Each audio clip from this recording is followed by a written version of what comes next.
Amancio Ortega, ¿cómo es trabajar con él en Inditex?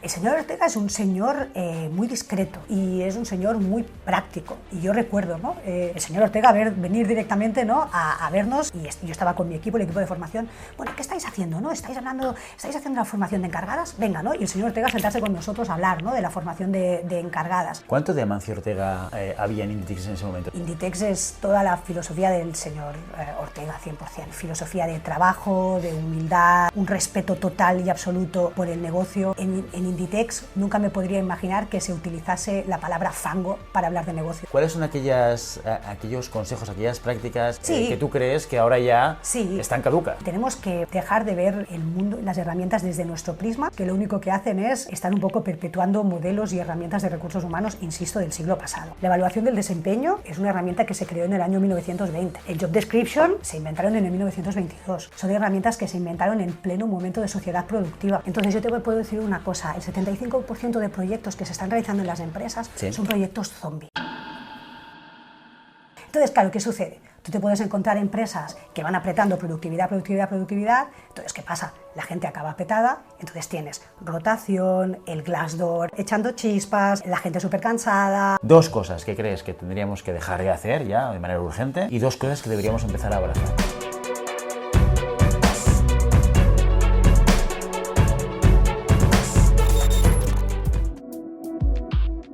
Siempre puedes practicar surf es el videopodcast de Global Human Consultants, presentado por Guillermo Cornet. Aquí descubrirás historias de líderes que inspiran, consejos y estrategias sobre gestión de personas para aplicar en tu día a día, y también aprenderás psicología de una forma diferente a como lo habías hecho hasta ahora. Ya sabes, no puedes detener las olas, pero siempre puedes practicar surf.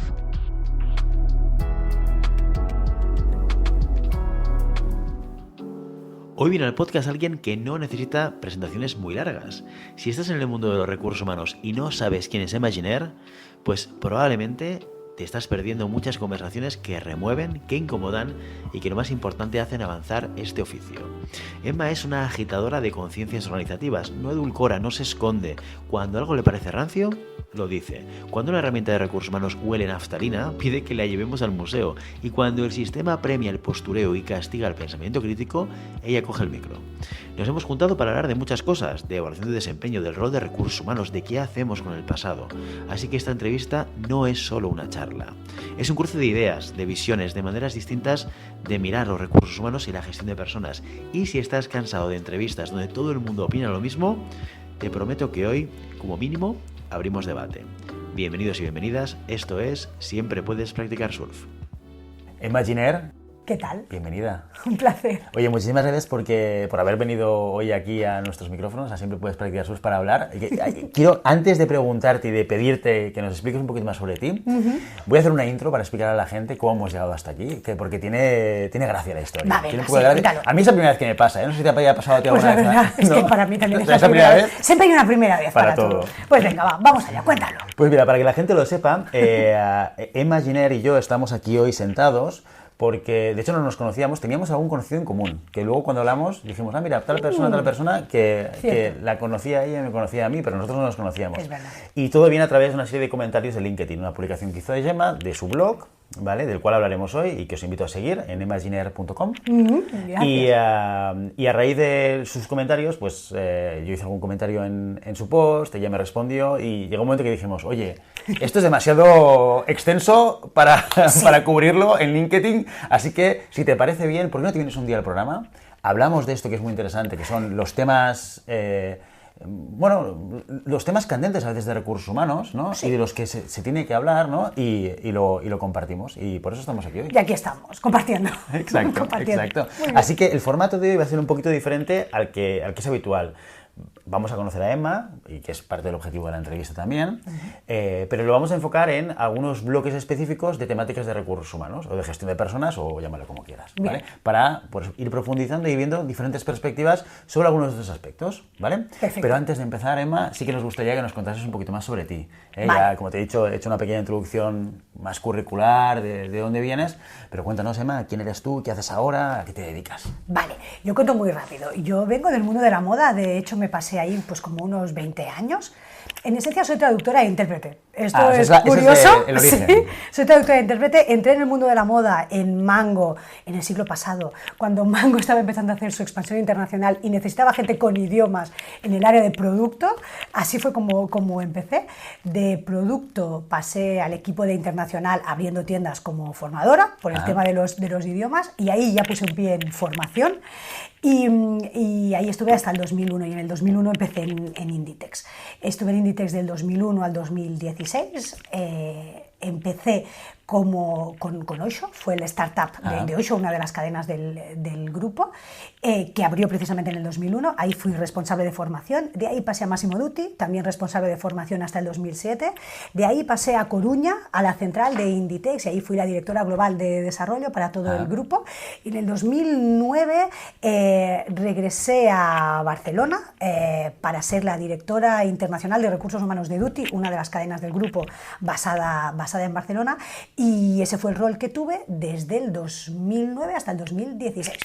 En el 2016 decidí emprender.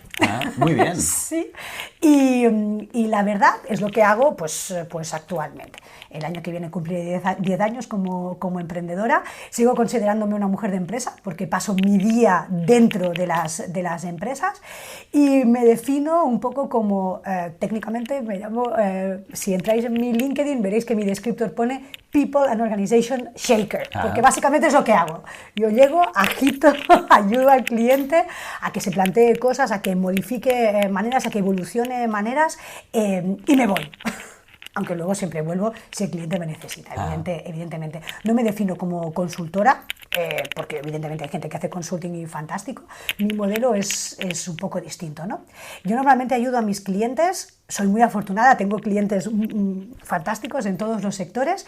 Ayudo a mi cliente a llegar lo más rápido posible a su cliente externo. Todo el mundo ahora mismo quiere conectar con su cliente externo, ¿no? Pues lo puedes llamar usuario, lo puedes llamar consumidor, lo puedes llamar paciente, lo puedes llamar ciudadano, lo puedes llamar fan, dependiendo del sector. Y lo cierto es que solo hay una manera real de llegar a este cliente externo, que es a través del cliente interno, es decir, las personas que trabajan en la organización. Y casi todos mis proyectos, bueno, todos mis proyectos en realidad están involucrados con esto. Dependiendo de qué departamento me llama, mis intervenciones son por un lado o por otra, pero siempre va de esto, ¿no? Cómo yo impacto en negocio y puedo llegar directamente al corazón del cliente externo a través de las personas que trabajan en la organización o que forman parte de la organización. Muy bien. Oye, o sea, muchísimo tiempo en retail. Inditex es una empresa que todo el mundo conoce, que todo el mundo... Icónica. No sé si esto incluso te diría que es de Inditex, es ¿vale? Posible, o sea, es posible. Yo creo que es Massimo Dutti. Yo creo que es Massimo Dutti, porque yo he sido mucho de comprar en Massimo Dutti. O sea que de esto tengo bastante. Es una empresa que se conoce mucho, se conoce el producto, se conoce la marca, se conoce la tienda. ¿La gestión de recursos humanos cómo es en Inditex? Bueno, ¿sabes qué pasa? Yo ya llevo 10 años fuera del grupo. O cómo ha sido en su momento, claro. Entonces, claro, yo soy muy de la época del señor Ortega. El señor Ortega, afortunadamente, está ahí al pie del cañón, evidentemente. Pero digamos que yo he tenido la suerte de vivir esa época dorada de Inditex, de expansión de Inditex, apostar muchísimo por las personas, apostar muchísimo por la formación. Y al final acabas parametrizado, al menos todas las personas de Inditex de mi época. Yo recuerdo, ¿no? En mi época, que era directora de desarrollo, el señor Ortega venir directamente, ¿no? a vernos, y yo estaba con mi equipo, el equipo de formación. Bueno, ¿qué estáis haciendo, no? ¿Estáis haciendo la formación de encargadas? Venga, ¿no? Y el señor Ortega sentarse con nosotros a hablar, ¿no? de la formación de encargadas, que claro, después ya te acostumbras a que venga el señor Ortega, pero a priori, la primera vez flipé, ¿no? Es cierto que ese modelo es un modelo muy pegado a negocio, y el señor Ortega te enseña que todo entra por la tienda, evidentemente, de modo que tu cliente principal es la gente que trabaja en la tienda. En todas mis posiciones dentro de Inditex, y casi todas ellas han sido posiciones de dirección, te podría decir que el 90% de mi tiempo yo lo pasaba, no solo yo, sino mi equipo y toda persona en Inditex, el 90% lo pasas en la tienda, a pie de tienda, que es donde está tu cliente interno esencial, ¿no? Que son los equipos de venta. Y eso te parametriza mucho a crear herramientas co-creadas, a crear herramientas que ves que realmente tienen sentido con ese cliente interno, a crear mucha herramienta interna con ese sabor, ese ADN, ese lenguaje propio de la empresa, herramientas muy, muy únicas, ¿no? Que que cumplen una función muy clara y que conectan muy bien con ese cliente interno, y te acostumbras a ser un área de personas que muchas veces fuera de Inditex la gente me dice, bueno, pero eso no era recursos humanos, eso era operaciones. Digo, pues exactamente no sé cuál es el nombre de todo eso, ¿no? Pero al final es como tú conjugas people and business, ¿no? A mí una cosa que me sigue pareciendo muy curiosa es cuando la gente de recursos humanos habla de negocio en tercera persona y habla del negocio, ¿no?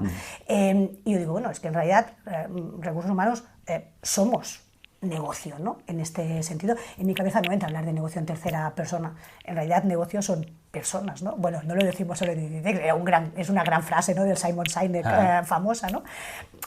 Con lo cual, no acabo de entender por qué mucha gente de recursos humanos habla de negocio en tercera persona, como si, ¿no?, o como si fuésemos unos partners del negocio. No somos unos partners, somos negocio, ¿no? En ese sentido. Es cierto que Ulrich en los 90 lanzó, ¿no?, su teoría de business partner, que en ese momento fue revolucionario porque recursos humanos luchábamos, entre comillas, con el nombre de departamento de personal. Exacto. Pero a estas alturas del juego, donde todos ya sabemos, ¿no?, lo claro que está todo, es que nosotros somos un departamento, somos un área de negocio. Totalmente. Bueno, es que todo es negocio al final. Efectivamente. Es que, porque si no fuese negocio, Exacto. no existiría. Efectivamente. Totalmente de acuerdo. Exacto. Amancio Ortega. Sí. ¿Vale? Es una figura muy conocida. Claro. ¿Cómo es trabajar con él en Inditex? El señor Ortega es un señor muy discreto y es un señor muy práctico.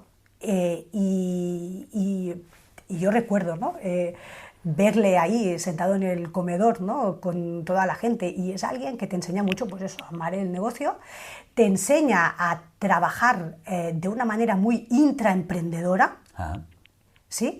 Y en el momento en el que tú estás ahí dentro de Inditex no eres consciente de todo eso, pero cuando sales de Inditex te das cuenta que eres un poco como un superhéroe, ¿no? Porque al final, de estar creando tú tus propias herramientas, de estar escuchando mucho a tu cliente interno, de ser muy consciente, ¿no?, que todo lo que tú tienes que estar haciendo tiene que tener un impacto real, te parametriza mucho tu manera de trabajar. Te hace ser muy práctico, te hace ser muy orientado al resultado, y te hace ser muy consciente, ¿no?, que al final el negocio se consigue gracias a las personas, ¿no?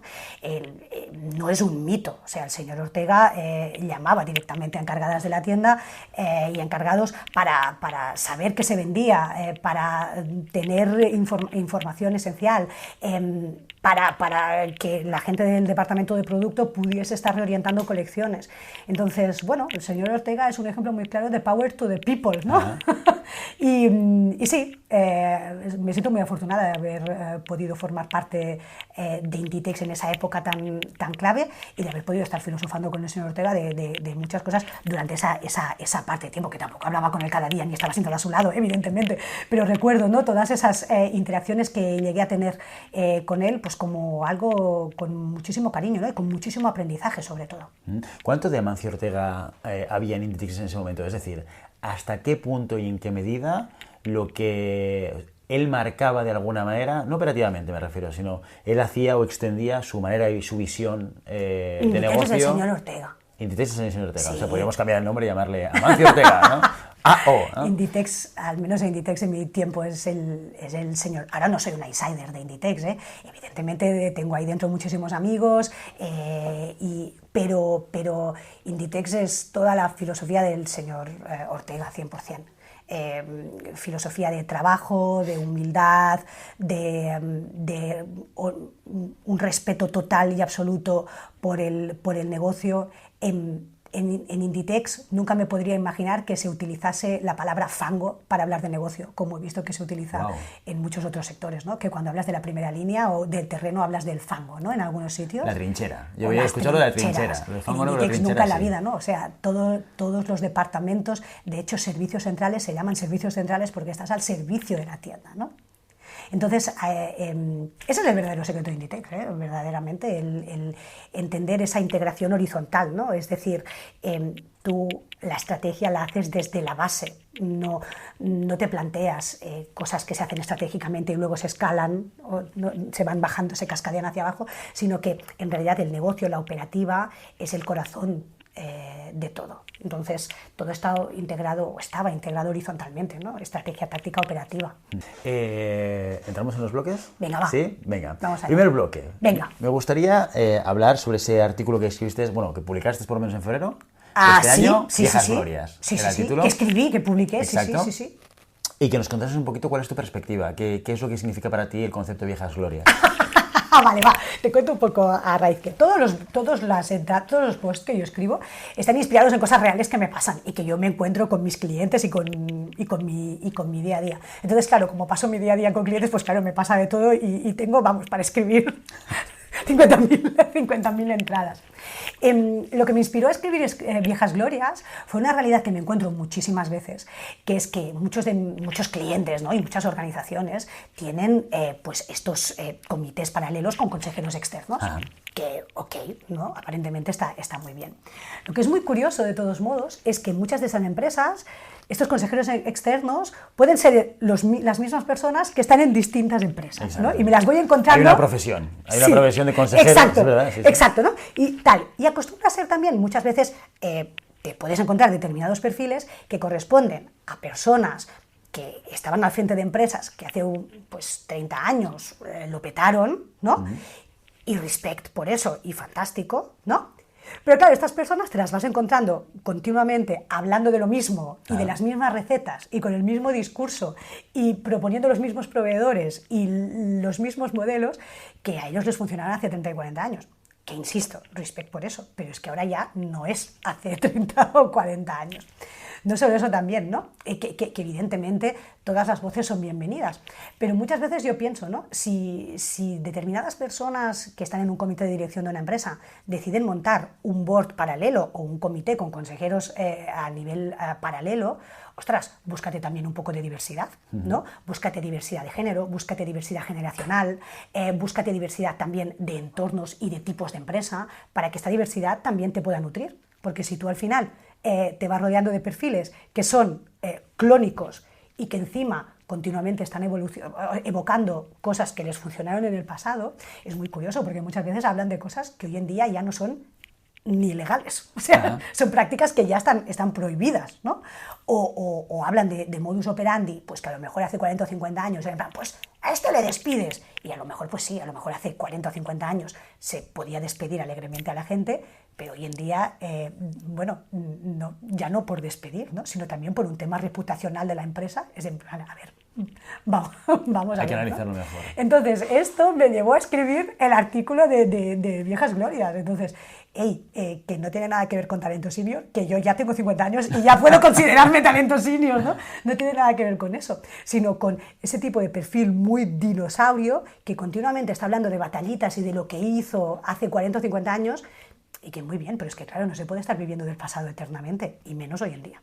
¿Qué tipo de cosas? Cuéntame aquellas cosas que más te sorprendan, que se dicen en estos boards. No diremos nombres y apellidos, no hace falta, pero sí que me interesa entender un poco cuáles son aquellos consejos, aquellas prácticas, no hace falta ni que hablemos de proveedores, ¿no? Pero aquellas miradas que tú crees que ahora ya están caducas. Son modelos muy del siglo XX, que yo los puedo identificar fácilmente porque, a ver, yo empecé a trabajar en los 90, entonces eran narrativas que en los 90 lo petaban, pero claro, es que ya, que hace 30 años, casi 40 años, que no son los 90, hace mucho de todo eso. Entonces, son dinámicas o narrativas muy vinculadas a competitividad extrema, productividad extrema, poca diversidad, poco respeto hacia los perfiles individuales, muy relacionado con tratar a las personas como entes, recursos productivos y no como individuos. Tiene que ver mucho con esto, ¿no? Un entorno muy centrado en producto, márgenes, que no digo yo que producto y márgenes no sea importante, pero es que hoy en día, y tal como están las cosas, todos estamos viendo, ¿no? Las ventas, en realidad, o la facturación, que entiendo que es el driver inicial, hoy en día son ya una consecuencia de algo. Tú no puedes estar pretendiendo crear una política centrada en márgenes y pensar que, ¿no?, que vas a estar vendiendo fácilmente, o que vas a estar petándolo, o no puedes estar haciendo una propuesta basada en conseguir productividades extremas y pensar que el talento va a estar haciendo cola en tu puerta para trabajar, ¿no? Entonces, al final, yo siempre digo, ¿no?, juguemos un poco a la coherencia. Es decir, si nosotros decidimos escuchar esta narrativa, seamos conscientes de lo que vamos a conseguir y juguemos a ello, y está bien, y me parece muy bien.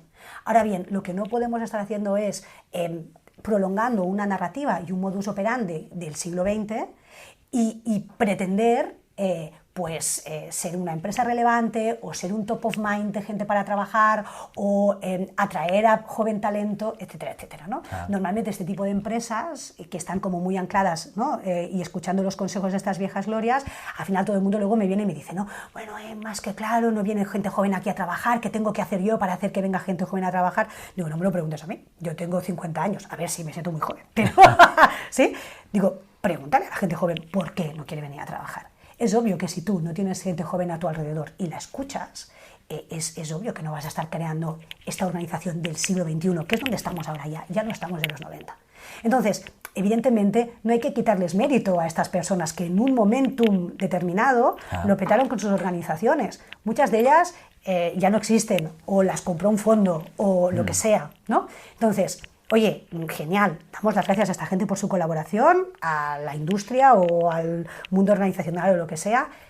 Hay que pasar página, ¿no?, por el bien de todos. ¿Qué tipo de cosas deberíamos hacer diferentes? ¿O qué tipo de cosas deberíamos las personas, las empresas, ¿no?, reorientarse para...? Primero de todo, cuando estamos hablando en concreto, ¿no?, hablando de este tema de consejeros externos, que me parece muy bien, ¿no?, pues primero asegurarte que vas a contratar consejeros externos que realmente te van a aportar valor, y por lo tanto tú necesitas tener una visión diversa. Hay que apostar por consejos diversos, generacionalmente, en género, en perspectivas, en tipos de industria de las que vienes, en maneras de ver la vida. Todas las organizaciones ahora mismo, se dediquen a lo que se dediquen, quieren dirigirse a un target cada vez más amplio, lo estoy viendo. Tú no vas a poder dirigirte o enamorar a un target amplio si toda la gente que tienes en un board o en un consejo de consejeros externos, en un comité de consejeros externos, son clónicos. Entonces, no, primero es despierta, sé un poco coherente, diversidad, ¿no? Y sobre todo diversidad también, sobre todo generacional, ¿no?, que te permita tener la vista puesta en el momentum en el que estamos ahora mismo. Al final, cuando una organización es capaz de abrazar lo que técnicamente se llama el reverse mentoring, ¿no?, el mentorizaje, estamos muy acostumbrados a que gente más senior mentorice, ¿no?, en plan sensei. Sí, claro, pero es que ahora mismo estamos en un momento en el que los chavales de 20 años o de 25 en la empresa son los que están enseñando a promptear a la gente, ¿no?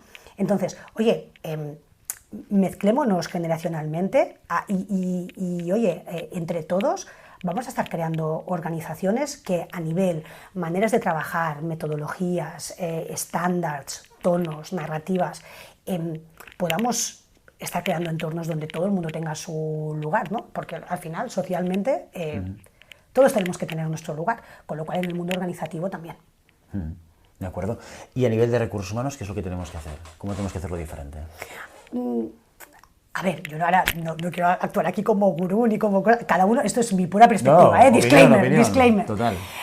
Al final, recursos humanos, yo creo que tenemos que dejar de estar pensando que somos los más aplicados de la clase y tenemos que dejar de ver el mundo, las herramientas desde nuestro prisma o desde el prisma de muchos colaboradores que lo único que hacen es estar un poco perpetuando modelos y herramientas de recursos humanos, insisto, del siglo pasado.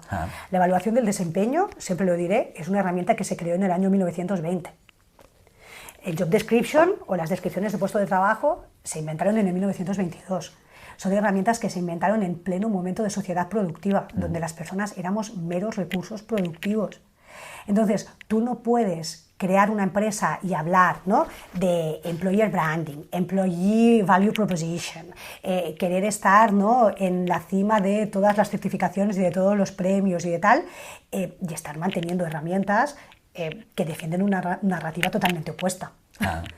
Entonces, nos falta esta coherencia. Entonces, es cierto que a veces queremos ser tan aplicados que acabamos haciendo herramientas que solo las entendemos nosotros. que el cliente interno, no recursos humanos, no entiende y no hace suyas, ¿no? Entonces, tienes que estar erosionándote, empujando. Hay que darle una vuelta a esto. No, no hay que darle una vuelta, hay que desmontarlo. Tiene que darnos menos miedo desmontar cosas. Porque al final la mayor parte de herramientas con las que estamos conviviendo ahora mismo en recursos humanos son herramientas que tienen más de 50 años y que hace 50 años tenían todo el sentido en la realidad organizacional y social que teníamos, pero hoy en día ya no pasa nada. Le damos las gracias a esas herramientas porque nos han permitido llegar hasta aquí y co-creamos con nuestro cliente interno, que al final es para quien trabajamos, co-creamos con nuestro cliente interno todo un nuevo ecosistema, ¿no? Que realmente nos permita gestionar sin las disfunciones que estamos encontrando hoy en día. Gran parte de las disfunciones que hay es porque estamos forzando herramientas, estructuras, maneras de trabajar que, ya te digo, nacieron en el siglo pasado, en un contexto totalmente distinto del actual. Claro, yo antes el argumento del pasado a veces me genera dudas, ¿no? Porque desde mi punto de vista, algo que se haya diseñado en el 1920 no hace que, o no implica el hecho de que ahora esté caduco. De hecho, gran parte del conocimiento que tenemos del comportamiento humano pues es del siglo pasado. Y ha habido pocas actualizaciones también, que las ha habido, ¿eh? Sí, pero sí. Lo que entendemos por motivación... A ver, hay grandes teorías. Pues un Gartner es del siglo pasado, claro, y sigue siendo fantástico y vigente, y lo sigo utilizando yo también. Sí. Y yo lo que me pregunto a veces... Y estoy de acuerdo con un concepto que subyace en tu argumento, que es, en recursos humanos yo creo que hemos vivido una necesidad de volvernos necesarios para el negocio. Fíjate, volvernos necesarios para el negocio porque entendemos que no somos negocio, ¿vale? Como tú decías al principio. O pensamos que no somos negocio. Claro. Y con esa intención creo que durante mucho tiempo hemos intentado ser o crear cosas especialmente técnicas, ¿no? Sí. Entonces, cuando hemos desarrollado la evaluación de desempeño o hemos llevado el concepto de la evaluación de desempeño a las organizaciones, hemos construido monstruos que nadie entendía. Exacto, y yo misma he formado parte de esto, ¿eh? Y yo he formado parte de eso. Todos aquí confesando. Claro, es que es verdad. Sí. Olvidándonos del usuario final. Claro. Olvidándonos de quién lo tiene que utilizar, ¿no? Claro. Y eso a veces me hace pensar, y sobre todo hablando de la evaluación de desempeño, también tienes un artículo que se llama 100 años de evaluación de desempeño, creo que ¿no? Que justamente hablas de esto. Sí.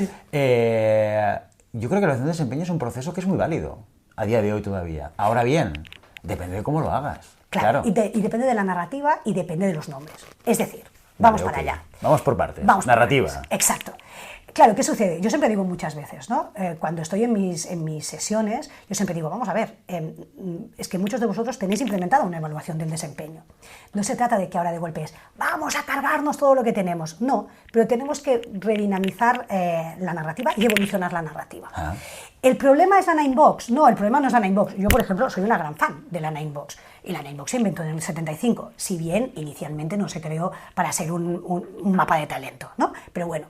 Pero claro, por ejemplo, para mí el problema de la Ninebox es que tú hablas de desempeño o de performance y hablas de potencial poco, medio o alto. Exacto. Si hablas de potencial poco, medio o alto, estás asumiendo que hay gente sin potencial, plebeyos, sin talento. Y eso no puede ser, y eso no es, porque además no es verdad. Todas las personas tienen talento. ¿Sí? Además encaja directamente con la teoría de las inteligencias múltiples de Gartner. Entonces, claro, para mí, por ejemplo, no es que haya personas con poco potencial o mucho potencial. Al final, tú lo que necesitas es, oye, ¿qué tipo de potencial tiene esta persona? ¿Tiene un potencial estratégico? Es decir, ¿es alguien que es capaz de decidir el qué? Pero no todo el mundo tiene que ser capaz de decidir el qué. De hecho, muchas veces hay muchos boards donde la gente no sabe decidir el qué y están en el board, ¿vale? Luego, puedes tener potencial táctico, gente que no sabe el qué, pero sí que sabe el cómo. Y son fantásticos, ¿no? Encontrando el cómo. Y luego te encuentras a gente que no tiene potencial estratégico ni táctico, sino operativo. No saben el qué ni el cómo, pero son maravillosos haciendo que las cosas pasen. Estas personas las necesitas en negocio. Muy valiosas, súper valiosas. Entonces, claro, tenemos que dejar de pensar que todo el mundo con potencial sirve. O sea, es que si no eres manager o tal. No. Es que yo lo que necesito son gente que sean top contributors, no performers. Que ahí me voy al siguiente tal. La palabra desempeño o performance o rendimiento nos remite directamente al momento donde se inventó esta herramienta, que era el momento de sociedad productiva, donde tú tanto producías, tanto valías, ¿no? Entonces, la persona era un recurso productivo, con lo cual tu desempeño, tu rendimiento determinaba si eras bueno o no, ¿no? Como si fueses, ¿no? Rendías pues como una máquina, como un motor, como un caballo, como una vaca lechera. Claro, con el tiempo vamos viendo que las personas, afortunadamente, somos más que un número de rendimiento del 0 al 5, ¿no? Porque hay muchas cosas que yo no las puedo medir porque no están vinculados a un tema productivo. Claro, ¿cómo mido yo esa persona que está siempre de buen humor y tiene el equipo a tope? ¿O cómo mido yo esa persona que siempre es súper flexible y me hace la vida más fácil como manager? ¿O cómo mido yo esa persona que cuando alguien nuevo llega de manera ¿no? voluntaria le hace onboarding, lo acompaña a comer? O, ¿no? Hay un montón de cosas intangibles que no forman parte de lo que normalmente, ¿no? formaría parte de la narrativa típica y clásica del desempeño. Pero, perdona, te corto aquí Sí. porque me interesa incidir en este punto. Incide. ¿Y eso no es productividad también? Porque No, claro, eso es contribución, que es lo que pero es mi es palabra. contribución a productividad igualmente. Es decir, No ¿por necesariamente, qué tenemos valorar- que dejar de pensar que todo tiene que ser un producto. No sé si es producto, pero sí es generación de algo. Es decir, Vale. en un ¿La entorno... cultura es producto? La cultura... ¿El clima es producto? La cultura y el ¿El clima... propósito es producto? Todo depende. Estamos Claro, en un mero para mí son discurso. ingredientes, ¿eh? Para Vale. mí son ingredientes del plato. Vale. O sea, la cultura forma parte del ingrediente del plato, que es, tú tienes un proyecto, tienes un objetivo y coges a un conjunto de personas para conseguirlo. Llámalo H. Simplificándolo muy Llámalo básicamente, H. ¿no? Sí, o Entonces, sea- y toda esa gente, pues, tiene un tipo de contribución, Claro. pero desde una perspectiva de proyecto, Sí. La contribución orientada a conseguir el resultado del equipo. Bueno, pero el resultado O sea, es una... Mira, tú piensas que estás venga. hablando con una traductora, ¿eh? Con lo cual, Ok. el tema lingüístico a mí me puede. Perfecto. Es decir, al final no es tanto una discusión... O sea, al final la discusión es más de concepto. No vamos aquí a discutir por una palabra. Es decir, lo que tú a lo mejor llamas recurso, producto o resultado, yo lo voy a llamar propósito o legado. ¿Vale? ¿Sí? Que además son palabras que ahora todo el mundo tiene encima de la mesa, ¿no? Entonces, evidentemente lo que es importante, y aquí tenemos que ser coherentes, tú no puedes estar creando una narrativa donde estás hablando de comunidades, de construir legado, de hacer un impacto triple P y de todo este tema, utilizando elementos de la sociedad productiva donde la idea no era hacer un legado y donde las personas no forman parte del diagrama. ¿Y no son cosas que pueden coexistir? Sí, es que de hecho coexisten, Porque, pero por eso claro, tenemos las exacto. disfunciones que tenemos. O sea, ahora mismo tú piensas que, si ahora estamos viendo, evidentemente lo que nosotros estamos hablando es relativamente nuevo, entre comillas, ¿sí? Entonces, la curva, ¿no? de adopción de la innovación o de todo lo nuevo, al final las dos tendencias, y además es que pasa en moda, ¿no? Las dos tendencias siempre hay un momento que están coexistiendo. Ajá. Entonces, claro, tú fíjate, nosotros ahora mismo, claro que existe la teoría del siglo XX. La teoría y las herramientas del siglo XX están en su segundo mainstream y en decaimiento. Y están, ¿sí? Porque, y a la vez estamos viendo los problemas que están generando. A la vez están subiendo nuevos modelos. O sea, los dos van a estar coexistiendo. Entonces, a la vez, ¿no? Hay gente que a lo mejor está empezando a utilizar la evaluación del desempeño, que son súper rezagados de la evaluación del desempeño, pero la están utilizando, a la vez que hay mucha gente que se está cargando la evaluación del desempeño porque han visto que les está produciendo más problemas que otra cosa. Entonces, estamos en un momento muy fascinante donde lo que es importante es ser coherente. Entonces, ya no es tanto el producto, ya no es tanto el qué, sino el por qué. Y el ser coherente con el porqué que tú decidas. Claro, yo es que tengo una perspectiva que es diferente, un poco diferente, y es... Pero piensa que tú, o sea, esto es el Sí. día a día de mi trabajo, o sea, Sí, es sí, el sí, día a sí, día. seguro. No es un tema matemático, ni hay una respuesta Seguro, para por supuesto, todos. por supuesto que sí, por supuesto Sí. que sí. Lo que pasa es que me cuesta entender que, tal y como tú lo dibujas, como dos modelos que coexisten en el tiempo, pero que son diferentes, Lo son. yo lo veo un poco diferente. Yo creo que son cosas que se adicionan una a la otra. Es decir, el modelo productivo, desde mi punto de vista, sigue existiendo y sigue siendo importante y necesario. El qué hacemos sigue siendo importante y necesario, porque si no hay un qué queremos conseguir como equipo, Sí. no hay proyecto, no hay nada, no hay equipo. No hay, o sea, Pero antes hay una cosa básica que es el porqué. Mira, uno de mis grandes temas también es gestión de proyectos, es mi día a día. Entonces yo te puedo decir una cosa, el 75% de proyectos que se están realizando en las empresas Sí. son proyectos zombie. ¿Y por qué? Porque nadie se plantea por qué. Todo el mundo está pensando en el resultado y todo el mundo está pensando en el cómo y en el qué. puede ser. Pero ¿qué sucede? Muchísimas veces, por ejemplo, ¿qué pasa con SAP? ¿No? SAP es uno de los grandes clásicos. Yo soy muy fan de Antonio Nieto Rodríguez. Antonio Nieto Rodríguez es el autor del libro de Harvard Business Review de Project Management. Fantástico. Y de hecho tiene una newsletter muy interesante y habla, ¿no?, que uno de los principales failures que existen en el mundo de Project Management son las implementaciones de SAP. Icónico SAP, ¿no? Total. ¿Por qué? Pues porque todos los proyectos de implementación de SAP están basados en el qué y en el cómo. Tenemos que implementar SAP, vamos a hacerlo así, estos son los deadlines, A priori tú vas a decir, pues estupendo, ¿no? Pues no, porque todo el mundo se olvida del por qué. ¿Por qué tengo que implementar SAP? ¿Quién está al final? ¿Quién es el usuario? ¿Por qué le va a beneficiar? Etcétera, etcétera. Entonces, el tema ya no es tanto el qué, ni el cómo, sino el por qué. Y además, hay un tema muy interesante.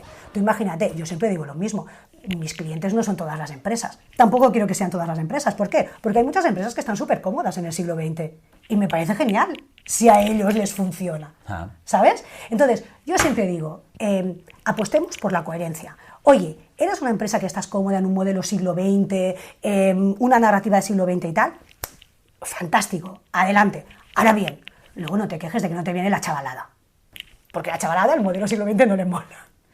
¿Eres una empresa que quieres estar en otro entorno? Oye, estupendo, vengo y si es fantástico. O sea, hay empresas para todo, hay candidatos para todo y hay colaboradores externos para todo, afortunadamente, ¿sabes? Sí, y entiendo lo que quieres decir, sí. Pero no veo esa divergencia. Bueno, yo no está la veo. bien. Es decir... Pero yo no quiero cambiarte, es tu percepción, ¿eh? Me parece guay. Claro, sí, son opiniones que pueden ser diferentes. Claro. Es decir, yo sí que creo que la evolución en el mercado actual en el que vivimos, que es un mercado de desarrollo, de países con una situación económica de desarrollo como la que vivimos, que es, que es cómoda,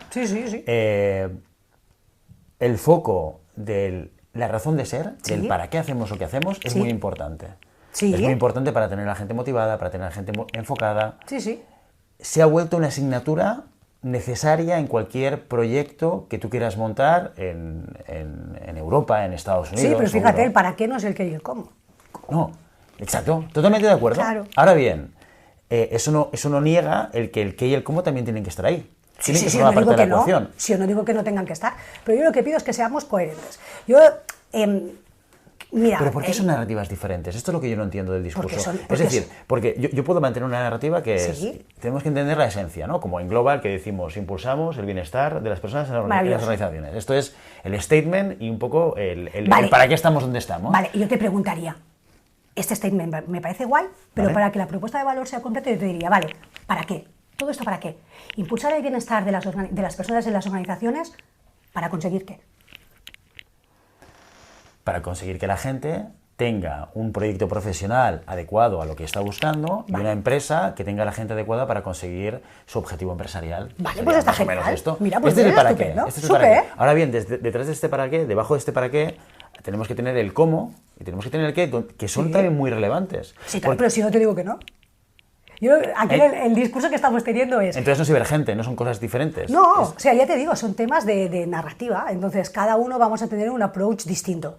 Hay perfiles que tienen un approach más resultadista, productivo, márgenes, etcétera, etcétera, que es genial. Yo en mi día a día veo demasiadas empresas que están centradas en producto y productividades y márgenes y tienen que llegar al Black Friday para saber si van a llegar a fin de mes o no. ¿Cuál es la realidad? Esto supongo que va a depender de entornos, ¿no? Los entornos donde yo me muevo normalmente, que son entornos gran consumo, deporte, B2C, bueno, ¿no? Que también hago mucho farma y es verdad que la farma cada vez, ¿no?, tiene mucho más de B2C. Es decir, los entornos que cada vez más trabajan cerca del cliente final, ¿no? que quieren llegar directamente a este cliente final, etcétera, etcétera. La realidad es que veo a nivel de su comportamiento y de su sostenibilidad, sobre todo, esta gran diferencia. Yo veo narrativas que están muy basadas en producto, margen, ventas como objetivo, o producto, margen, ventas como consecuencia. Vale. ¿Sí? Entonces, eso, o sea, producto, margen, ventas como objetivo, para mí es un modelo siglo XX, ¿sí? Entonces pues estas son las empresas que están muy dedicadas a optimizar, apretar, pim pam, que es good for them, pero claro, ¿qué sucede? Esto, en un modelo siglo XX, que el mundo era más pequeño, que no estaba globalizado, que los mercados eran más pequeños, pero ahora mismo tienes una narrativa de productividad en un entorno en el que estás compitiendo con players que están a miles de kilómetros con otras realidades y que siempre van a ser más productivos que tú, simplemente porque el precio ahora va a ser mucho más barato, ¿no? Entonces, bueno, ¿quieres jugar a esto? Pues juega a esto, me parece guay. Yo no es la piedra que pico, pero respect por esto. Además hay proveedores y consultores que les gusta trabajar en estos entornos, está fantástico. A mí me interesa mucho más estos de aquí, que son, oye, yo quiero llegar a mis resultados, evidentemente, ¿no? Pero yo entiendo que mis resultados son la consecuencia de algo previo que tengo que hacer. ¿Sabes? Entonces, ese, que es un territorio siglo XXI, ese es mi territorio. Entonces, al final esto es gente que es en plan, vale, pues yo soy consciente que si antes, ¿no? Trabajo en tener que a mis personas que tengan muy claro cuál es el propósito y cuál es el legado que nosotros queremos dejar como empresa. Que sí, que queremos ganar dinero con esto, pero es que queremos construir algo, además de todo esto, no solo un tema de pelotazo. Que queremos despertar este espíritu intraemprendedor en nuestra gente, no queremos prolongar este típico diálogo de empleador-padre, empleado-niño, que ya solo estas dos palabras ya son tal, donde yo te voy a decir qué tienes que hacer y tienes que meterte dentro de un job description, pero luego te voy a pedir innovación. No tiene sentido. Si yo te meto dentro de un job description, luego no te puedo pedir innovación, ¿no? Bueno, son toda una serie de cosas. Entonces, es estupendo porque ambas realidades, la de sociedad productiva y sociedad donut, ¿no? Que yo soy muy fan del modelo donut de Kate Raworth, están conviviendo y es que hay espacio para todos, ¿sabes? Y proveedores para todos. Y está guay. Si no medimos la productividad, ¿qué medimos? La productividad se puede medir. Si la productividad está bien. Lo que pasa es que fíjate bien, la productividad muchísimas veces la gente va buscando una productividad. Yo he trabajado con productividad muchísimos años y es un driver en todos mis clientes. Debe ser algo pero claro, ¿no? Totalmente. Pero claro, yo hago primero una pregunta, ¿qué va por delante? ¿La reputación o la productividad? ¿O la reputación o las ventas? ¿Qué va por delante de esto hoy en día? La reputación, obviamente. Entonces, claro, ¿qué sucede? Tú te puedes encontrar empresas que van apretando productividad. Entonces, ¿qué pasa? La gente acaba petada, entonces tienes rotación, el Glassdoor echando chispas, la gente súper cansada, con cara de asco, de todo, ¿no? Afectas a la productividad, claramente. Entonces, claro, tú has estado apretando por productividad, pero es que, claro, al final la productividad es una consecuencia de algo, ¿no? No es cuanta más productividad mejor. Entonces, claro, al final hay una realidad, que es uno de los indicadores, sí, pero no es el indicador. Yo siempre digo una cosa que dice mi amiga Yolanda es experta en datos, y siempre dice, hay empresas que utilizan los datos como los borrachos las farolas, para sostenerse, no para iluminarse. Entonces, la productividad es uno de los muchos datos que tenemos que entender, pero los datos por sí solos estancos no significan nada, tenemos que vincularlos, ¿no? Si yo tengo una productividad muy alta, pero como reputacionalmente mi empresa es nada, normalmente las empresas de productividad más alta a nivel reputacional son un poco dudosas, entonces, ¿qué nos interesa? ¿Qué queremos? Pues de nuevo, coherencia, todo depende de lo que quieras. Y tú en tu experiencia, esta parte de la narrativa, de esa visión del para qué, del centrarse en las personas, no como elemento productivo, ¿hay una disociación entre narrativa y realidad? En mis clientes no. En general, el mercado. Sí, claro. Por eso existen las disfunciones que existen. Pero de todos modos es normal. Mira, yo soy muy fan del modelo ¿sabes? Lo de los ciclos Kondratiev. Esto, no conozco. Bueno, ¿no? Dentro de lo que es el concepto así económico existe una teoría que son los ciclos Kondratiev, ¿no? Kondratiev era un experto soviético que de hecho viene del siglo XX, a finales de los años 20 lanzó esta teoría, ¿no? Que dice que en realidad los grandes achievements, ¿no? de la sociedad van un poco como en ciclos, en ondas que duran unos 50-60 años. ¿No? Se empiezan a medir los ciclos Kondratiev a partir de la revolución industrial y si lo vas viendo, ¿no? Cada 50-60 años hay como un gran hype, ¿no? Y un gran protagonista de algo. Ahora estamos en la sexta ola Kondratiev, que la estrella de la onda Kondratiev es health, ¿no? Todo lo que es salud, bienestar, etcétera, etcétera. Y es curioso porque según, ¿no? la proyección, la onda Kondratiev sexta en la que estamos ahora mismo va a empezar a decaer, está ya decayendo, y a partir del 2030 va a empezar la séptima onda Kondratiev, que va a estar protagonizada por la bioeconomía. Entonces es curioso porque cada onda está dividida en 4 partes. Una parte de auge, de ascensión, una parte de boom, una parte de recesión y una parte de depresión. Entonces, ahora mismo estamos en la parte de todo está tan convulso y parece que sea el fin del mundo y que todo el mundo se ha vuelto loco, porque precisamente estamos en la recesión y depresión del final de una ola, ¿no? de la ola sexta, y estamos a punto de empezar la séptima. Entonces, normalmente, como en los puntos de recesión es cuando se está agotando una narrativa y está empezando otra, ¿sí? Es normal que haya muchas desconexiones de narrativa y puedan existir muchas disfunciones vinculadas a esto. Es muy curioso porque cuando trabajas con organizaciones te das cuenta que la narrativa es un elemento muy poderoso, pero no lo digo yo esto. Lo dice Tyrion Lannister. ¿Eres de Juego de Tronos tú? Sí. En el último capítulo de Juego de Tronos, de la última temporada, ese controvertido capítulo, sí. hay un discurso mítico de Tyrion Lannister que habla de las historias y del poder de las historias, ¿sí? Entonces es muy curioso porque una narrativa te puede ayudar a hacer pasar mejor una herramienta, o a justificar una herramienta, o a evolucionar una herramienta. Entonces, trabajar muy bien las narrativas y trabajar narrativas coherentes son esenciales en el momento que estamos ahora mismo. Totalmente. Bueno, porque es que al final la realidad la construimos o la entendemos alrededor de conectar puntos que les damos sentidos, ¿no? Yo 100%. creo que lo decíamos en algún vídeo que teníamos, no somos seres racionales, somos seres racionalizadores, que es diferente. Claro. Lo que hacemos es darle sentido a lo que vemos y lo que percibimos. Totalmente. Y generamos una narrativa para poder... Cerebro reptiliano 100%. Claro, o sea, esto lo llevamos haciendo los hombres, lo empezamos a hacer hace 70.000 años, imagínate, exacto, los seres humanos. Exacto, es una cosa que es como muy relevante, ¿no? Entonces, el momento este que comentaba, como es un momento tan, ¿no?, de final de un ciclo, inicio del otro, un montón de cosas que se mezclan, varias teorías que coinciden a la vez, ya no solo a nivel recursos humanos, sino a nivel político, económico, el momentum no es tan convulso. Yo creo que es interesante entender eso, ¿no? Que, oye, no tenemos que ser o esto o esto. En el mismo momento pueden estar conviviendo muchas maneras. Y una misma herramienta puede tener varios nombres, o una misma herramienta que tiene un mismo nombre puede tener varios usos, ¿no? O varias aplicaciones. Claro, para mí es como una especie de evolutivo. Claro. Las cosas, ¿no?, se acaban adaptando a nuevas realidades porque también aprendemos a sacarles el provecho que deberíamos sacarles, y porque también el contexto cambia. Por eso, exacto. Si no medimos el rendimiento en las personas, ¿qué es lo que medimos? La contribución. ¿Y cómo lo medimos? La contribución no tiene por qué medirse con un número. Vale. Al final, de nuevo, muchas veces los seres humanos cometemos el error de pensar que si atribuimos un número vamos a ser objetivos. Los seres humanos somos sujetos, no somos objetos, por lo cual somos naturalmente subjetivos, no objetivos. Todo lo que hace el ser humano tiene sesgo. Un test, ¿no?, por más científico que sea, tiene un sesgo, como demostró Howard Gardner. El algoritmo tiene un sesgo, o sea, todo lo que crea el ser humano tiene un sesgo.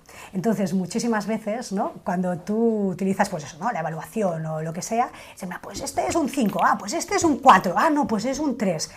Vamos a atribuir los números de manera subjetiva, aunque nos pensemos que no. Entonces, es bastante hacerse trampas al solitario, pensar que porque pongo un número, el número va a ser objetivo. No es así. Entonces, yo, como todo el mundo, fui muy fan de la evaluación por competencias y de los modelos de competencias y los diccionarios de competencias, pues hace 20 o 30 años, ¿no? Y sin duda, pues McClellan, su trabajo está súper bien, ¿no? Y tal. Pero claro, al final... y sigue siendo válido desde mi punto de Sí, vista. lo que pasa es que tenemos que ser realistas, y es que cuando uno hace... los modelos de evaluación, por ejemplo, uno de los grandes problemas que tienen ahora mismo es que conjugan muchas veces evaluación y compensación y beneficios. ¿Vale? Y eso es un error. Porque a priori, si tú utilizas un elemento de evaluación, es un elemento que está vinculado a desarrollo, a la vertical de desarrollo. Vale. ¿Sí? No la vertical de compensación y beneficios. Entonces, uno de los grandes clásicos que te encuentras es que normalmente la gente, pues si la evaluación está vinculada a tema de incentivos, la gente tiende a evaluar alto, ¿no?, para que los equipos cobren y por lo tanto no se les pongan de mala cara. Entonces es donde viene Recursos Humanos y dice que el tema de campana de Gauss, no sé qué, no sé cuántos, y ya está, y ya se ha creado el lío y la disfunción, o sea que aquí ya estás desacreditando la herramienta, ¿no? Entonces, claro, ¿qué es interesante? Bueno, lo interesante es cuando tú estás utilizando la evaluación desde un punto de vista de desarrollo, tú no necesitas medir numéricamente. tú, si estás viendo la contribución de alguien, tú puedes estar diciendo si esta persona tiene un nivel de contribución bajo, medio, alto, para clusterizar, o siempre, a veces, nunca. Entonces, es muy curioso porque la gente evalúa más cómodamente, el usuario final, no recursos humanos, evalúa más cómodamente cuando no hay números de por medio. Es súper gracioso esto. Y luego, si tú, evidentemente, quieres crear un modelo de compensación basado en desempeño, que no digo que no, pues hazlo basado por objetivos, pero no basado en evaluación, que son cosas distintas. Ok. Yo soy muy fan del modelo de objetivos y de OKRs y todo esto, pero para mí son dos herramientas separadas. Tú tienes una evaluación que te permite estar siguiendo el desarrollo y crear talent stories con tus personas, con tu talento, y luego tú tienes una herramienta que es una carta de objetivos o un documento de objetivos o tus OKRs o lo que sea, ¿sí?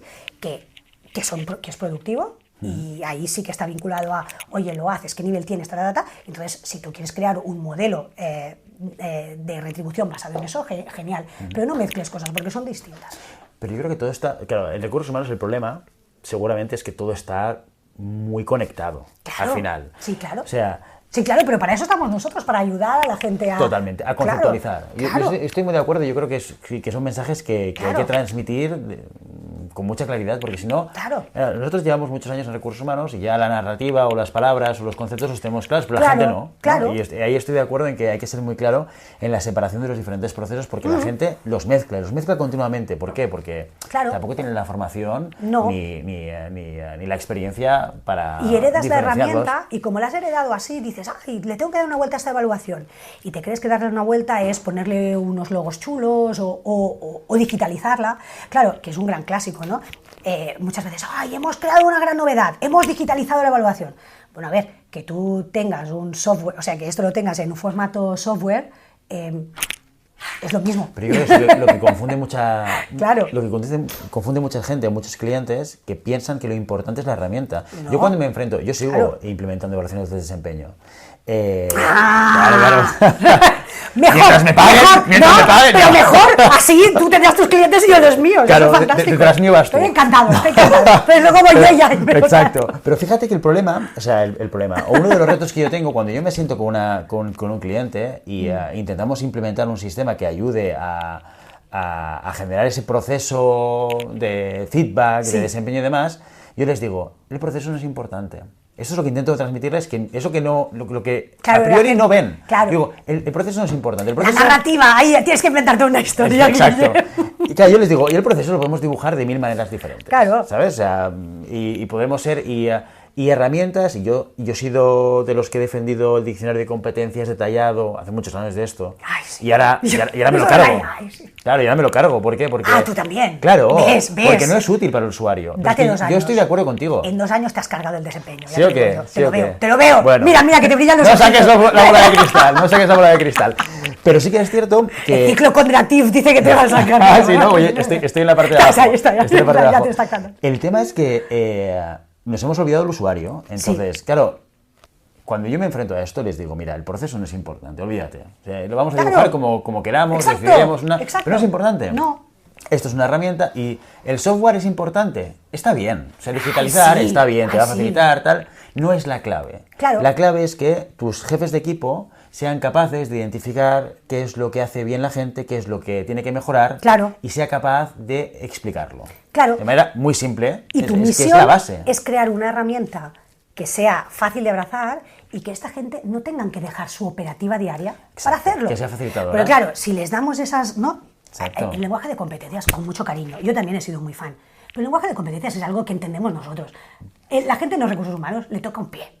Bueno, es que la gente que no es de recursos humanos lo que hace es coger el formulario y hacer ABC, y ni lo lees. No es que te diría, es que no lo comprenden, no, lo comprenderían, pero es que les toca un pie. Claro, es que no, porque no les da ningún tipo de soporte ni de ayuda. Ahí está el tema. Entonces, claro, acabamos creando herramientas que nos encantan a nosotros o los proveedores que nos están ayudando, pero que a nuestro cliente final le tocan un pie. Y además son herramientas feas, largas, pesadas. Si este jefe de equipo tiene que sacar a su operario durante 3 horas para hacer una evaluación, que además, ¿no?, es como cansina, es que, ¿cómo no vamos a tener que ir empujando a la gente? Pero el problema, desde mi punto de vista, o sea, la herramienta no facilita. Eso está claro, Es en plan, ¿vale? venga. Pero el tema es la cultura del feedback. Es Claro. cómo consigues que la gente tenga... Porque luego se genera la contraparte de todo esto, que Claro. es... Dar feedback es complejo. Claro que Es lo una, es. y es una palanca Sí, fundamental poderosa. de desarrollo Poderosa, de personas. poderosa. O sea, es una de las claves para poder Claro. tener un equipo que esté funcionando. Total. Y el problema es este, o sea, insisto que cuando hago esos proyectos sí que nos centramos en el proceso porque el cliente le interesa, le da tranquilidad. El Claro. cliente que te contrata, Claro. el director general, le da tranquilidad. Pero fíjate... El dibujo. Claro, pero ¿sabes? fíjate, es siglo XX. Entonces, como estamos, Sí, no y sé, que está muy no, guay... pero no sé si es siglo XX Pero fíjate, o es si- falta de, si tú lo de piensas, entender el problema. Si tú lo piensas fríamente, la mejor evaluación de todas es un papel en blanco y un café. Total. Bueno. Vale, sí. Venga, va. Sí, ok. Vamos, tío, Ya- vamos ya a nos- flipar. ya nos entendemos, Pero no nos sí. entendemos, Perfecto, ¿no? ok. Lo que pasa es que, claro, como muchos de nosotros, casi todos nosotros empezamos a trabajar en el siglo XX. Entonces todos tenemos en la cabeza este modelo del siglo XX en que las cosas para ser profesionales tienen que ser sofisticadas, Estoy de tienen que acuerdo. estar, ¿no? El proceso no sé qué, un árbol de decisiones, un flujo de no sé qué, no sé cuándo y tal. Y al final, ¡pum!, acabas soltando ahí el gran delivery y tal igual, y eso se queda en un cajón o pues ves a la gente ahí empujando Estoy y empujando totalmente y de empujando. acuerdo. Entonces, Tienes para que detrás eso, de la gente para que lo haga. para eso la narrativa es importante. Entonces yo siempre digo, oye, no pasa nada, vamos a crear esto. ¿Quién es tu cliente interno? Que venga y vamos a co-crear. Y vamos a ver qué tipo de persona es, cómo es su día a día, si tiene disponible una pantalla o no, si tiene disponible wifi o no, si tiene gente de sobras, por lo tanto puede permitirse sacar personas durante 2 horas. Claro, si van orientados a productividad no van a tener gente de sobras. Entonces, Claro. es estar teniendo en cuenta todos estos elementos para estar creando las herramientas justas. Totalmente. ¿no? Y esa es la y que vaya al magnitud objetivo, que es de- eso que yo insisto muchas veces. Lo importante, porque a veces sí que es cierto que hay jefes de equipo que dicen, y es normal, ¿eh? Es que en Recursos Humanos he diseñado esto y yo, claro, al final lo hago por cumplir. Yo les digo, mira, Y tienen razón. claro que tienes razón, pero creo que la perspectiva debería ser diferente. Debería ser, olvídate de la herramienta.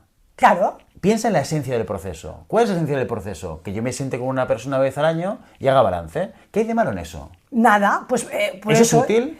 Totalmente, pero es que invítales desde, o sea, tú fíjate, si hablásemos más con el cliente interno, o sea, si formásemos parte del escenario del Total, cliente interno, total. hay una cantidad de cosas que debemos productos, diferentes, proyectos y cosas que hacemos mal encaminados, que desde el principio serían ganadores. ¿Sabes? Sí, sí. Y acertaríamos a la primera. Pero bueno, de nuevo, es un tema de narrativa y de ir entendiendo, ¿no? Es en plan, oye, ¿qué sucede? Hay un libro muy gracioso que se llama Elogio del desorden, que habla precisamente, ¿no?, de esta gran obsesión que teníamos en el siglo XX de, venga, grandes softwares centralizadores de cosas o grandes sistematizaciones de no sé qué, no sé cuántos Sí, y tal. sí. Claro, vivimos en un entorno donde cada día tenemos un show distinto y esa es la realidad, ¿no? Y las organizaciones cada vez, oye, cada 2 por 3 se están reorganizando, están apareciendo herramientas nuevas, roles nuevos, historias nuevas, con lo cual no tiene sentido estar invirtiendo en procesos y herramientas rocambolescos y súper sofisticados. Sí, Entonces, ha cambiado mucho el mundo. ¿eh? Entonces- Bueno, tú también lo has vivido como yo lo Claro. he vivido, que antes, pues, Claro. claro. Pero es que Entonces, tecnológicamente apostemos tampoco por estábamos cosas- preparados a eso. Claro, apostemos por cosas más ligeras y oye, y no pasa nada. O sea, ¿no? La mentalidad agile, tú falla rápido y falla barato, ¿no? Entonces, oye, Exacto. que hemos hecho una cosa pues así fácil y no sé qué y no funciona. Bueno, pues oye, pues de perdidos al río a otra. Ahora, claro, si has hecho una implementación de años y de siglos y te has gastado un pastón y no sé qué, no sé cuántos, claro, imagínate, ¿no? O sea, es Bueno, una claro, es que pérdida no lo puedes de- tirar para atrás, ni que sea por decir que no te has equivocado. Esto Claro. pasa muchas veces también, ¿eh? Claro.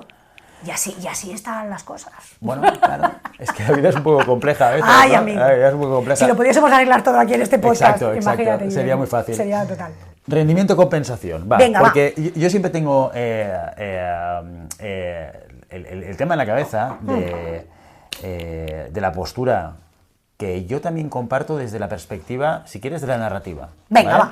va. Creo que el desempeño tiene un foco esencial, que es el desarrollo de las personas. Lo tengo, desde mi punto de vista, lo tengo claro. El desempeño debería ser ese foco. Bueno, pues ¿vale? tu opinión, bien. Correcto. Además, te veo tan convencido, bien. ¿Verdad? Ok. ¿Sí? Sí. Pues, ¿Quién soy yo para negártelo esto? Imaginer. No, pero a ver, es normal que cada uno Yo tenga creo que el gustos al desempeño respecto. tiene un foco que tiene que ser el desarrollo. O sea, si yo me siento con alguien para darle feedback es porque quiero que mejore en lo que está haciendo, ¿vale? O que refuerce lo que ya está haciendo bien. Sería un poco el concepto. Vale, bien, ¿vale? ok.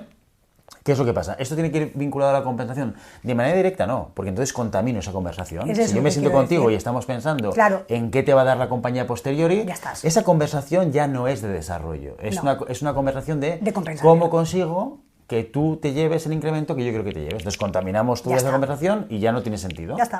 ¿Vale? Y la matamos, ¿vale? Sí que es verdad que cuando me voy a la compensación, me cuesta mucho pensar cómo yo puedo decidir un incremento retributivo de alguien de un equipo si no tengo en cuenta el que ha conseguido, léase objetivos, y el cómo lo ha conseguido. No, pero si esto no te digo yo que no. O sea, es decir, el tema productivo está guay vinculado a otra herramienta. ¿Productivo te refieres al qué? O sea, objetivos. O sea, yo llamo productivo lo que tú llamas desempeño, me parece. Vale, creo, okay. ¿no? O sea, es decir, lo que yo, las ventas que consigo, los leads que genero, Para mí eso es una parte del desempeño.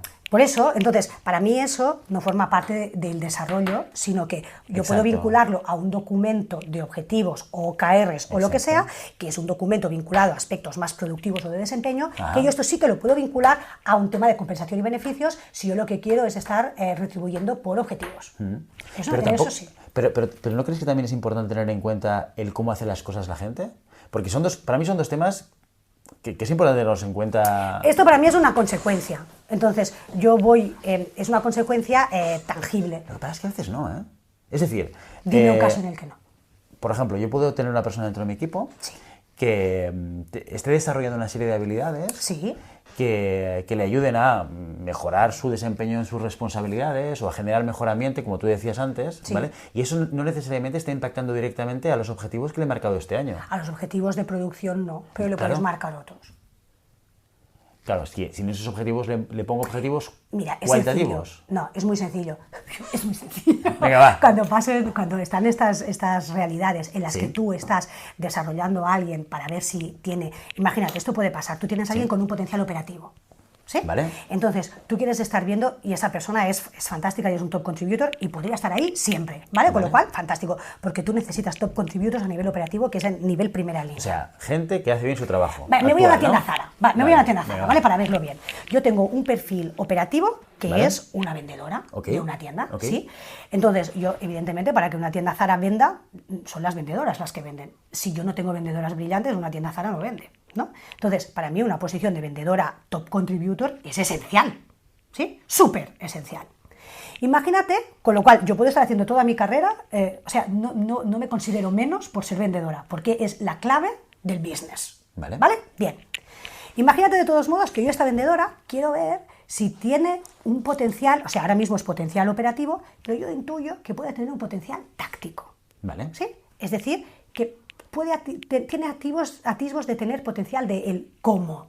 ¿Vale? Y a lo mejor yo la puedo empezar a preparar, no directamente como responsable de sección o manager, sino como supervisora, ¿no? O como responsable de una línea de productos. O sea, que ves una serie de habilidades que piensas que le pueden venir bien para un reto posterior. Eso que tú me estabas hablando, ¿no?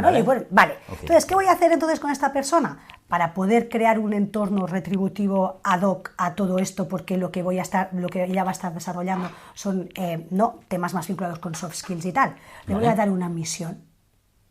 ¿Sí? Entonces, imagínate que yo lo que quiero es ver a esta chica si tiene potencial para gestionarme. A lo mejor no la voy a poner a gestionar todo un departamento entero, pero la voy a poner a gestionar el calzado. Vale. Entonces, le voy a dar una misión que es: gestióname de tal fecha a tal fecha este córner de calzado. Entonces, claro, implícito a esto hay todo un desarrollo de habilidades, ¿sí? De cómo va a gestionar las 2 o 3 chicas que están en el córner de calzado, de cómo ella va a estar manteniendo el espíritu ahí, de cómo va a estar, ¿no?, organizando. Pero lo que mide es un objetivo, ¿qué es? Y en el objetivo lo que le voy a poner una misión y le voy a decir, vale, esto tiene que continuar vendiendo. Es decir, yo me voy a buscar un objetivo numérico vinculado a eso. Pero claro, fíjate, ella va a poder alcanzar este objetivo si es capaz de motivar al equipo, si es capaz de... Pero al final, en la misión, va a ser una misión de formación vinculada a un dato. Pero es cuantitativo. El objetivo es cuantitativo, que es el resultado del córner, de zapatos, tal y cual. Pero fíjate que nosotros vinculamos teóricamente a una serie de desarrollo de habilidades. Claro. Vale. Pero fíjate que, claro, ese resultado va a ser una consecuencia. Claro, por supuesto. Bueno, es la teoría de las competencias, ¿no?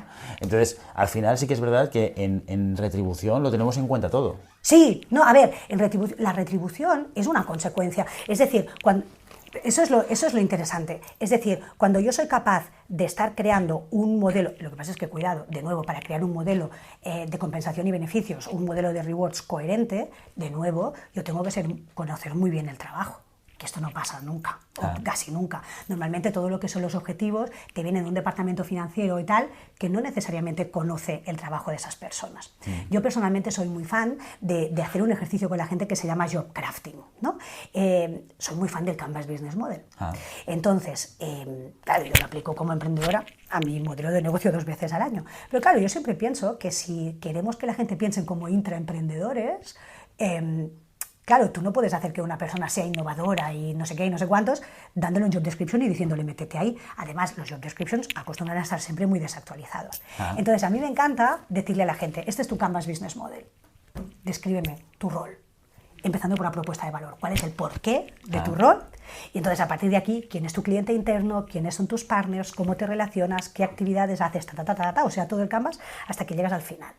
Al final del Canvas, ¿no? Que habla de los revenue streams, ¿no? De la fuente de ingresos. Yo siempre digo, fuente de ingresos, no pienses en facturación, piensa en 5 KPIs clave sobre los que tú impactas directamente. Entonces, tienen que ser KPIs fáciles de ver, de obtener, de medir y que tú accedes diariamente a ellos.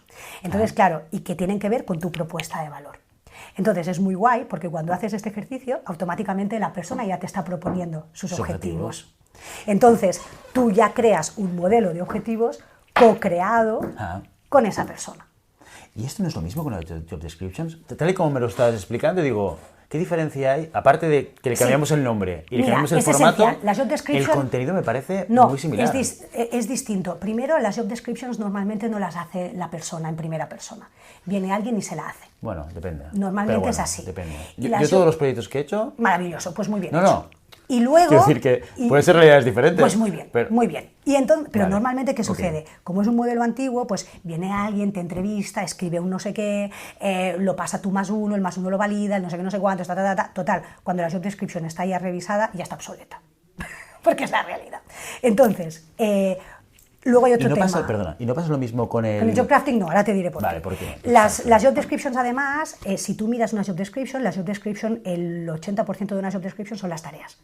Porque corresponde a un momento, normalmente es así, vale. Tú y yo hemos visto muchísimos, sí, entonces pero corresponde... Modelos, sí que es verdad que son modelos muy antiguos, hace mucho tiempo que no se habla de tareas. Es un producto, pero la mayoría son así, ¿no? Es un producto que corresponde a un modelo de sociedad productiva, con lo cual tú piensas en tu trabajo pensando en tus funciones y en lo que tú haces. El job crafting no. El job crafting vas a empezar pensando en tu propuesta de valor. ¿Cuál es tu porqué? ¿Cuál es tu contribución? Tengo un caso muy rápido. Vale. Hace poco estaba con uno de mis clientes, que es una empresa que se dedica a hacer tejidos para players muy grandes. Y en el mundo de los tejidos hay una posición clave, hay un rol clave, que es la persona que se dedica a estampación. La estampación en el mundo de la moda es muy importante. Y siempre ha sido un perfil muy artesano, ¿no? La estampación se ha hecho con unas planchas, tal. Era como muy artesano, muy manual.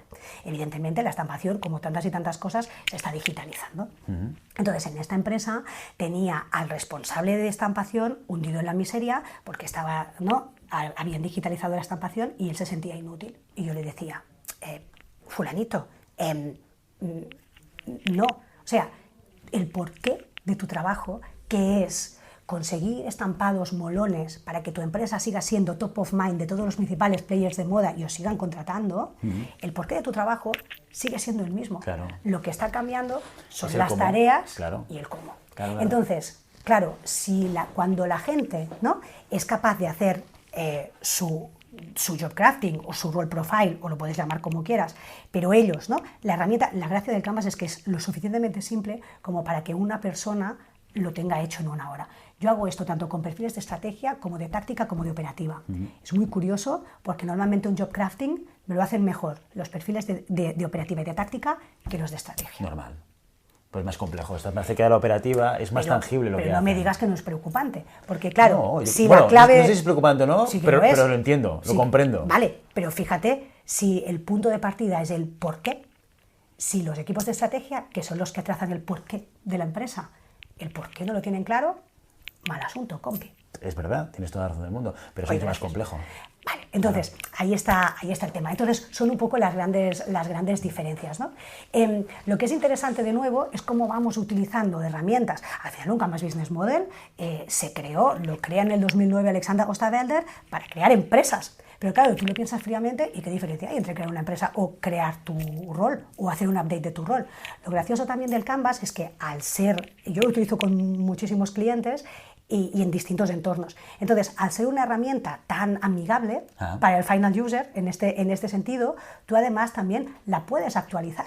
Al final, las empresas cada año van cambiando sus estrategias, lo cual quiere decir que cada año, cada persona, sus roles Puede cambiar, evolucionan, claro, ¿no? Y eso es muy interesante. Sí. Entonces, cuando tú tienes el Canvas, te permite ir evolucionando tu rol y luego te permite hacer un ejercicio muy saludable, que para mí es el team building absoluto, que es hacer un team Canvas.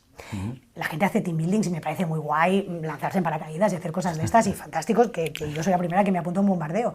Pero claro, para mí el team building absoluto es, cómo cada uno de nosotros del equipo llegamos con nuestro Canvas individual y todos contribuimos y creamos este Canvas, ¿no? ¿Cuál es el porqué de este departamento? ¿Quién es su cliente interno? ¿Cómo impacta en este cliente interno? Etcétera, etcétera, ¿no? Esto es muy guay.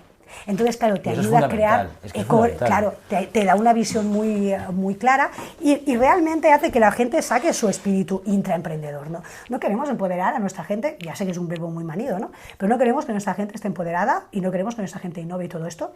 Venga, papel en blanco, ¿cuál es tu rol? Y vamos a ver, y es muy interesante. Normalmente lo que veo es que existe una gran desvinculación entre las personas y su job description. Muchísimas veces la gente ve en su job description y ni entienden lo que está escrito. O por no hablar de job descriptions que me encuentro en las organizaciones que están hechos de hace 10 años. Totalmente. Pero eso ya, bueno, no diremos nada, que tú también los debes ver. Exacto. No, yo esto hace mucho tiempo que no lo veo, porque el modelo de job description sí que es verdad que va evolucionando, porque el contexto cambia. Yo creo que hace 50 años, hace 60 años yo no trabajaba, entonces me lo imagino, no lo sé, pero me puedo imaginar que los trabajos eran más estables, con lo cual tú podías hacer una descripción. Y ahí se quedaba forever and ever. Sí, y a lo mejor no caducaba, o tardaba mucho en caducar, claro, porque los entornos no eran tan cambiantes. Ahora era mismo, mucho más lento, además. Claro, ahora mismo es imposible, es inviable. Ahora bien, a veces me encuentro todo lo contrario, que es equipos que consideran que no tienen que definir nada, que yo creo que es es un poco complicado estar sin definir. Exacto, es el pasarme de frenada. Es un ¿sabes? poco complicado. O sea, con la voluntad de la flexibilidad, y esto me lo he encontrado mucho, sobre todo en startups, cuando llegan a un punto de crecimiento. Cuando encuentran unas startups que son 2, 3, 4 personas, aquí qué job description, ni qué job crafting, ni qué... Aquí estamos todos para todo y lo que hay que hacer es vender, marketing, operaciones y todo esto ya está. Y ya nos lo repartimos y cada uno hace lo que puede. Ahora, en cuanto empiezan a crecer, empiezan los follones. Es muy gracioso porque este modelo, con el que también estoy muy familiarizada, pasan de esto a de golpe dicen, nos tenemos que profesionalizar y de golpe procesos, adquieren todo lo más feo del mundo corporate. Muchas veces recomendados por las viejas glorias que acaban siendo sus inversores. Claro, pero... Esto ya sería otro podcast. Pero es que para mí yo creo que el tema principal es una cosa de la que nos olvidamos y que es, además, yo entiendo que nos olvidemos, porque es un poco contraintuitivo. Y es que nos olvidamos de la importancia del contexto. Sí, claro. Cuando yo aprendo que algo funciona en mi realidad, de repente entiendo que eso funciona en todas las realidades. Viejas glorias. Bueno, viejas glorias y nuevas glorias también, ¿eh? Bueno, claro, sí, claro, hay nuevas. Bueno, es que en el mundo startupero te encuentras muchas nuevas glorias, claro, pero, con mentalidad vieja, pero que tienen la mitad de mi edad, Claro, yo lo que creo es que a veces intentamos perpetuar... Intentamos perpetuar soluciones que nos han funcionado. Viejas glorias. Pero no solamente viejas glorias, cosas que vienen del pasado viejas y cosas que vienen del presente. Dependen de la generación, ¿eh? O sea, este concepto... Bueno, el concepto de no entender el contexto, de no entender que lo que tienes que aplicar en un sitio, tienes que deconstruirlo. Yo lo aprendí esto cuando me fui a África a vivir. Bueno, o sea, claro. Yo estaba aquí en España y con un modelo de recursos humanos y de repente me voy a Argelia y tardé 6 meses en darme cuenta de que Argelia no era España. Claro. Y que tenía que desaprender todo lo que había aprendido. Y que tenía que replantearme todo lo que era la función de recursos humanos en otro país. Bueno, ¿por qué te crees? Yo me he pasado toda mi vida haciendo internacional. Entonces, precisamente por eso, te das cuenta de eso. Sí, sí, y yo creo que es uno de los grandes problemas. ¿Qué más? Pregunta. ¿Qué más tenemos que arreglar? A ver. Uy. Venga. Yo es que me tiraría, no sé cuánto llevamos ya, pero No me lo sé, tiraría pero da igual, mira, no muchísimo pasa tiempo nada. que hay contigo hablando. Tú sigue, venga. No, pero para cerrar ya. Ah, ya, vamos a cerrar. Sí. Bueno. Sí, ya para cerrar me gustaría hacerte una pregunta y es, ¿qué dos cosas crees que debemos dejar de hacer desde Recursos Humanos? Hemos hablado de muchas, pero sí me gustaría que hicieses un poquito de recap con los grandes titulares para ti. Ya está. ¿Vale? Dos cosas que crees que tendríamos que dejar de hacer ya de manera urgente y dos cosas que deberíamos empezar a abrazar. Vale, tenemos que empezar a abrazar la co-creación con cliente interno. Perfecto.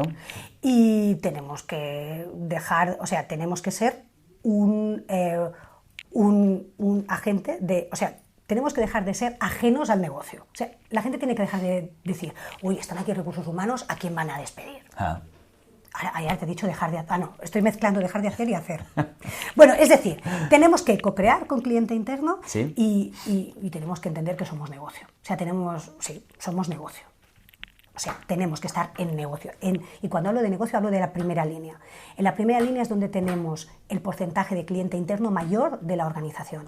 Y todos los grandes temas de los que ahora les hablamos, el quiet quitting, la big resignation, todas estas grandes cosas están pasando en la primera línea, no en el resto. Entonces, tenemos que estar ahí. Esto es lo que tenemos que hacer. Tenemos que dejar de hacer herramientas solo para nosotros. Con el lenguaje que solo entendemos nosotros y tal. Y tenemos que dejar de tener miedo de cargarnos cosas que no funcionan. Si una cosa no funciona, le das las gracias, te lo cargas y vamos a por otra. O lo iteras o lo repiensas junto con tu cliente interno y sin rasgarnos las vestiduras. Oye, es que las herramientas que estamos utilizando ahora mismo, alguien se las inventó en algún momento. Es decir, antes tampoco existían. Entonces, no pasa nada. Podemos darles las gracias y mirar hacia una herramienta que nos convenga más. Pero es que nos convenga más a nosotros también como gremio, ¿no?